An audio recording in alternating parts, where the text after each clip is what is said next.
नमो बुद्धाय. मी Sandhya Wasnik, law of attraction आणि माइंड रिप्रोग्रामिंग कोच. मी आज या व्हिडिओच्या माध्यमातून तुमच्या सर्वांचं मनपूर्वक स्वागत करते. आज आपण एका अशा विषयाबद्दल जाणून घेणार आहोत ज्याबद्दल खूप चर्चा होते, त्याविषयी खूप बोललं जातं आणि तो विषय म्हणजे law of attraction. Law of attraction म्हणजे आकर्षणाचा नियम. काही लोकांना वाटतं की हा जादूचा नियम आहे. काहींना वाटतं की फक्त इच्छा व्यक्त केली की ती पूर्ण होते. पण खरं काय हे अजूनही आपल्याला पूर्णपणे समजलेलं नाही आहे. तर आज आपण ते अगदी सोप्या भाषेमध्ये समजून घेऊया. सर्वप्रथम आपल्याला लॉ ऑफ अट्रॅक्शन म्हणजे काय हे एकदम सोप्या आणि साध्या भाषेमध्ये आपल्याला समजायचं आहे. आपल्या विचारांचा, आपल्या भावनांचा आणि आपल्या कृतीचा आपल्या जीवनावर परिणाम होत असतो. आपण जसा विचार करतो तसा आपल्या निर्णयावर आणि वागण्यावर परिणाम होतो आणि त्यातूनच आपल्या आयुष्यातील काही अनुभव घडत जातात. काही म्हणजे प्रत्येकच अनुभव, ज्याही गोष्टी असतात, मग ती घटना असेल, परिस्थिती असेल, सिच्युएशन असेल किंवा इव्हन लोकांबद्दल सुद्धा, तरीही त्या आपल्या आयुष्यामध्ये अशा प्रकारचे अनुभव घडत जातात. यासाठी जर आपण उदाहरणार्थ घेतलं तर समजा की एखाद्या व्यक्तीला सतत वाटत असेल की मी कधीच यशस्वी होणार नाही, तर ती व्यक्ती अनेक संधी गमावू शकते. कारण ती प्रयत्न करण्यापूर्वीच तिने आपल्या स्वतःला थांबवलेलं आहे. पण दुसरी एक व्यक्ती आहे की जी शिकू शकते. ती प्रयत्न करेन, मला प्रयत्न करायचा आहे, मला शिकायचं आहे, असा तिचा एक अट्टहास असेल किंवा या विचारावरती फोकस करत असेल, तर ती अधिक आत्मविश्वासाने पुढे जाते आणि तिला त्या संधीचा फायदा करून घेता येते. याच कारणामुळे विचारांची गुणवत्ता महत्त्वाची असते की एक व्यक्ती कशा प्रकारे विचार करतो आणि दुसरा व्यक्ती कशा प्रकारे विचार करतो हे महत्त्वाचं असते. आपण इथे एक गोष्ट लक्षात घेऊया की फक्त सकारात्मक विचार करून, फक्त तुम्ही सकारात्मक जर विचार केले तरी काही आपोआप बदल घडत नाही. विचारांच्या सोबत कृती, सातत्य आणि वास्तववादी नियोजनही आवश्यक असते. समजा आता आपल्याला आपल्या मनाबद्दल बोलूया की आपले मन जे आहे ते 2 भागांमध्ये समजावलेलं जातं. एक कॉन्शियस माइंड आणि एक सबकॉन्शियस माइंड. सबकॉन्शियस माइंड म्हणजे आपण सध्या काय विचार करतो, काय निर्णय घेतो, तो भाग, ज्याला बाह्यमन असं म्हणतात. आणि सबकॉन्शियस माइंड म्हणजे आपल्या ज्या सवयी असतात, जो विश्वास असतो, जी श्रद्धा असते, ज्या आठवणी असतात आणि ज्या भावनिक प्रतिक्रिया साठवून ठेवण्याचा भाग काय, तर सबकॉन्शियस माइंड म्हणजे अंतर्मन. तर आपण लहानपणापासून जे ऐकतो, पाहतो, अनुभवतो आणि त्यातून अनेक विश्वास तयार होतात. काही विश्वास आपल्याला पुढे नेतात तर काही आपल्यावर मर्यादा घालतात. जसं की आपण म्हणू, पैसा कमवणं खूप कठीण आहे, मी भाग्यवान नाही, माझ्याकडून काही होणार नाही, मला हे जमत नाही. तर अशा प्रकारचे जे विश्वास बदलण्यासाठी स्वतःशी सकारात्मक संवाद साधणे, नवीन कौशल्य शिकणे आणि सातत्याने प्रयत्न करणे हे खूप महत्त्वाचे असते. तर कॉन्शियस माइंड तुम्ही जोपर्यंत अवेअरनेसमध्ये येणार नाही की आपल्याला नेमकं काय पाहिजे, या जीवनामध्ये आपल्याला नेमकं काय पाहिजे, काय मिळवायचं आहे, आपले काय उद्देश आहेत, काय ध्येय आहेत, की जे ध्येय पूर्ण करण्यासाठी मला माझ्या सबकॉन्शियस माइंडला म्हणजे अंतर्मनाला प्रोग्राम करावे लागेल, रिप्रोग्रामिंग करावी लागेल. प्रोग्रामिंग तर आधीच आपली झालेली आहे आणि ती प्रोग्रामिंग पाहिजे तशा व्यवस्थित पद्धतीने झालेली नाही. लहानपणापासून तर आत्तापर्यंतची जी पण प्रोग्रामिंग आपली झालेली आहे ती प्रोग्रामिंग भीती, काही न करण्याची आपली इच्छा, आपला आत्मविश्वास कमजोर होणे, या सगळ्या गोष्टी आतापर्यंत आपण निर्माण केलेल्या आहे आणि त्यामुळे आत्ताचा हा जो प्रवास आहे तो आपल्याला खूप खडतर वाटत आहे. तर कॉन्शियस माइंड आणि सबकॉन्शियस माइंड हे आपण आता समजून घेतलेले आहे की जोपर्यंत आपण आपल्या कॉन्शियस माइंडला प्रोग्राम करत नाही तोपर्यंत आपल्याला ज्या गोष्टी पाहिजे त्या गोष्टी सबकॉन्शियस माइंडपर्यंत जाणार नाही, ज्याला आपण सकारात्मक विचार, भावना किंवा विश्वास म्हणतो. आणि मग त्यानंतर आपल्याला त्यापासून आपण वंचितच राहतो. म्हणून आजपासून आपल्याला हे करायचं आहे की लॉ ऑफ अट्रॅक्शन आपल्याला हे शिकवतं की तुम्ही पॉझिटिव्ह गोष्टीवर फोकस करा तर तुमच्या लाईफमध्ये पॉझिटिव्ह गोष्टी घडत जातील. पॉझिटिव्ह व्यक्तींवर विचार करा. समजा एखाद्या व्यक्तीमध्ये काही असे भाव आहेत की जे आपल्याला पटत नाही किंवा मान्य नाही आहे, तर त्यांच्यासाठी तुम्ही एक चांगले सकारात्मक विचार व्यक्त करा. त्यांच्याविषयी त्यांच्यामध्ये असलेला एखादा असा गुण शोधा की ते काय चांगलं आहे आणि त्यावर फोकस करा. ती व्यक्ती तुमच्यासाठी बदललेली असेल. तर अशाच प्रकारे घटना असतील, सिच्युएशन असेल किंवा कोणत्याही प्रकारचं असेल तर आपण त्याच्यामध्ये बदलाव करू शकतो. लॉ ऑफ अट्रॅक्शनमध्ये खूप महत्त्वाचे आहे ग्रॅटिट्यूड. ग्रॅटिट्यूड म्हणजे कृतज्ञता. लाईफमध्ये आपल्याला जे पाहिजे आहे त्या गोष्टी आधीपासूनच आपल्याकडे चांगल्या गोष्टी आहेत आणि त्यासाठी जे आपल्याला निसर्गाने दिलेलं आहे आधीच, त्यासाठी जर आपण ग्रॅटिट्यूडमध्ये असू तर आपल्या जीवनामध्ये आणखी चांगल्या वस्तूची, आणखी चांगल्या व्यक्तींची आणि आणखी चांगल्या सिच्युएशनची आपल्यामध्ये बदल होणारच आहे आणि त्या गोष्टीसाठी आपण तयारी करत आहोत असा त्याचा अर्थ होतो. तर कृतज्ञता म्हणजे काय, तर आपल्या आयुष्यात आधीपासूनच असलेल्या गोष्टींसाठी आभार व्यक्त करणे. जे निसर्गाने आपल्याला दिलेलं आहे ते एकदम भरपूर आहे, खूप छान आहे आणि आपल्या ते तेवढं महत्त्वाचं आहे जे आपल्याला दिलेलं आहे. त्यासाठी ग्रॅटिट्यूड केलं तर येणाऱ्या सगळ्याच गोष्टी आपल्या लाईफमध्ये आणखी भर घालतील हे निश्चितच. दररोज तुम्ही 5 तरी गोष्टींसाठी कृतज्ञता व्यक्त करत जा किंवा लिहत जा, ज्यामध्ये तुमचे आरोग्य असेल, तुमचे कुटुंब असेल, तुमचा मित्रपरिवार असेल, तुमच्या घराबद्दल किंवा या नवीन दिवसाबद्दल.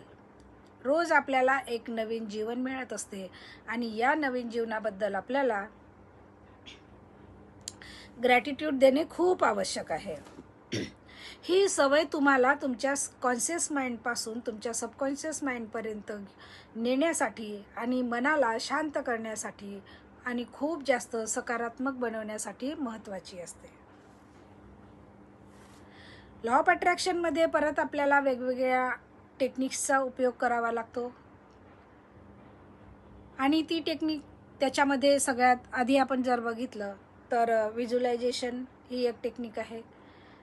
तर व्हिज्युअलायझेशन म्हणजे काय की व्हिज्युअलायझेशन म्हणजे जिथे जे आपले ध्येय आहेत त्या ध्येयाला एक मूवीच्या रूपामध्ये बघणे. की जसं एक मूवी बघायला तुम्ही गेलेले आहात आणि ती मूवी तुम्ही बघून येता तेव्हा तुम्हाला ते कसं प्रत्यक्ष दिसत असते की तुम्ही सांगू शकता की आता या मूवीमध्ये 3 तासामध्ये असं असं झालेलं आहे. मग आपण आपल्या जीवनाच्या बद्दल असा मूवी का तयार करत नाही.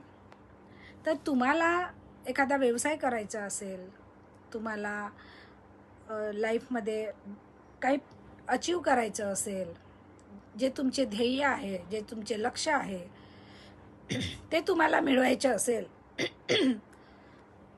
सॉरी, तर त्या स्वतःच्या व्यवसायाबद्दल खूप आत्मविश्वासाने ग्राहकांशी आपण बोलत आहोत आपल्याकडे भरपूर काम आलेलं आहे, आपण आता प्रगती करत आहोत. जे काम, जे ध्येय, मग ते जॉब असेल किंवा व्यवसाय असेल, त्यावर तुम्ही टिकून राहण्यासाठी तुम्हाला या सगळ्या व्हिज्युअलायझेशन पॉवरची मदत होणार आहे.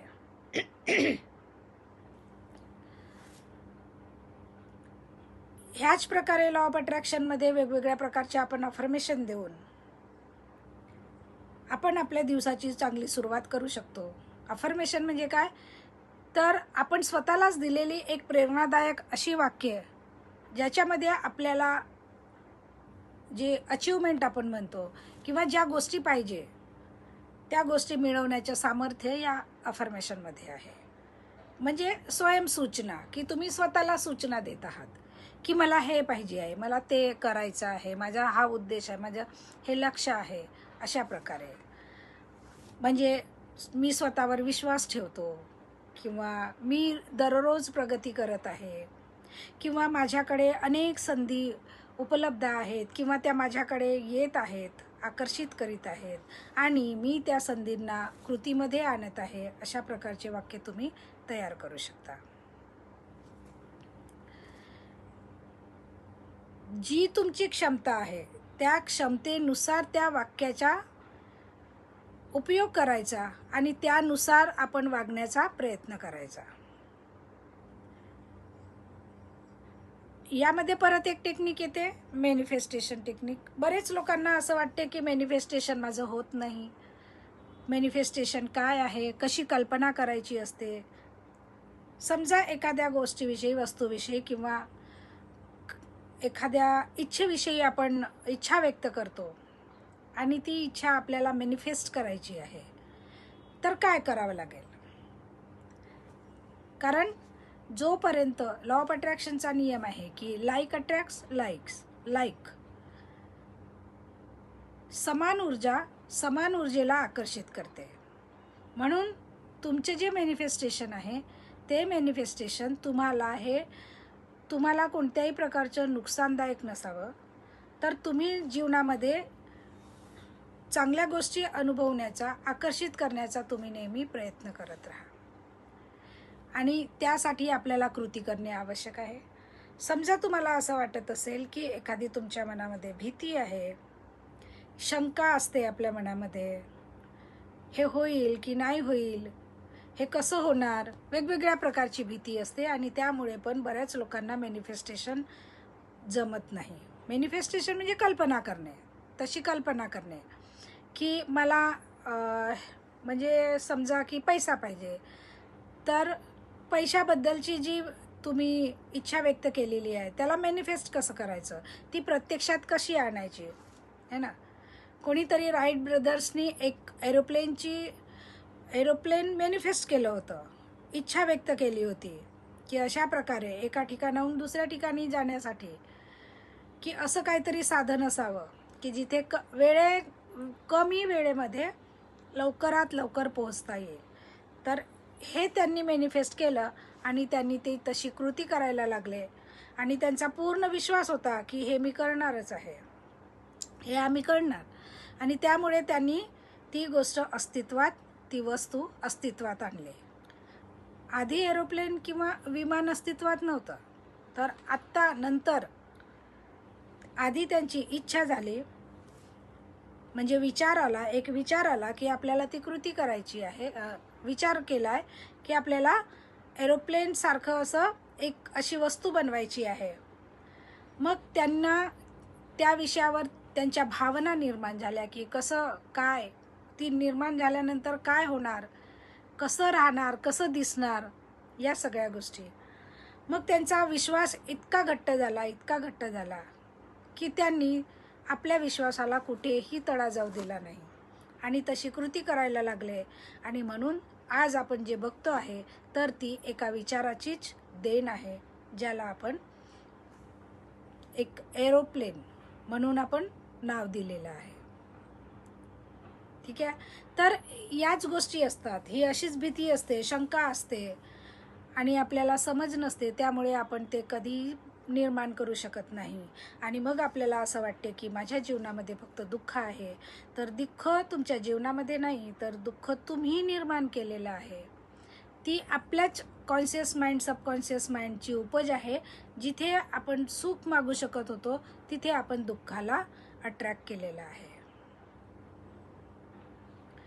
आपण कधी कधी काय करतो की बऱ्याच वेळा प्रयत्न करतो, पण ते प्रयत्न करत असताना थोडंसं कुठे कमी पडलं की आपल्याला काय प्रयत्न सोडून देतो.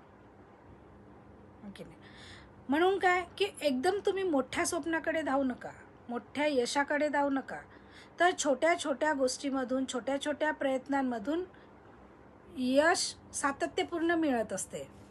हळूहळू हळूहळू जर तुम्ही प्रयत्न केला तर नेहमीच आणि मिळणार असते. कारण छोट्या छोट्या प्रयत्नांमध्येच मोठं यश दडलेलं असतं. म्हणूनच लॉ ऑफ अट्रॅक्शनमध्ये ॲक्शन म्हणजे कृतीला महत्त्व असते. हा सर्वात महत्त्वाचा भाग. ॲक्शन करणे खूप महत्त्वाचं आहे. तुम्ही रोज तुमच्या जीवनामध्ये एक ॲक्शन घेऊ शकता आता की सकाळी 5 मिनटं उठायचं, 5 मिनटे शांत बसून अशा 3 ते 5 गोष्टींना ग्रॅटिट्यूड द्यायचं आहे. 5 अशा सकारात्मक अफर्मेशन तुम्हाला लिहायच्या किंवा म्हणायच्या आहेत, जिथे तुमचे पूर्णपणे ते ध्येय स्पष्ट असले पाहिजे. आणि त्या ध्येयाकडे नेणारी ती एक छोटीशी कृती एक दिवस तुमचं जीवन नक्की बदलवणार आहे, यात काहीही दुमत नाही. तर हाच छोटा छोटा बदल एक मोठ्या बदलावामध्ये रूपांतरित होत असतो. आणि म्हणून शेवटी सांगू इच्छिते की लॉ ऑफ अट्रॅक्शन म्हणजे नशिबावर अवलंबून राहणं नाही, तर तो सकारात्मक विचार, योग्य भावना, स्वतःवरील विश्वास आणि सातत्यपूर्ण कृती यांचा समतोल साधण्याचा मार्ग आहे.